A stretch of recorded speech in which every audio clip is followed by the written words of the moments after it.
माँ कहलौं कि काल तो भरदुतिया छे तो आइ साँझ में कहलिया भाईजी के आबला तो चल जाओ गाँव। नहीं नहीं जबा के काज छे। अब तक साल के बाद हमर बेटा भरदुतिया में रहला जे हम बहिन के नोत ल के जाब आ हमर बेटिया तो अहाँ पड़ा जेबै।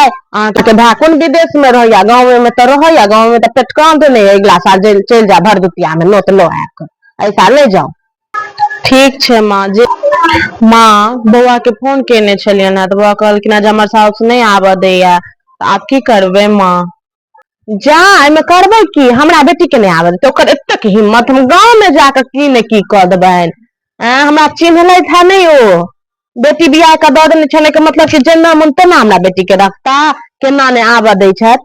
हमर बेटा बहिने दुआरे रुकल है जे हम भरदुतिया में नोत ल के जायब आ हमरा बेटी के नहीं आबे देता। बेसी चमत्कारी साउस बने छथि ओ।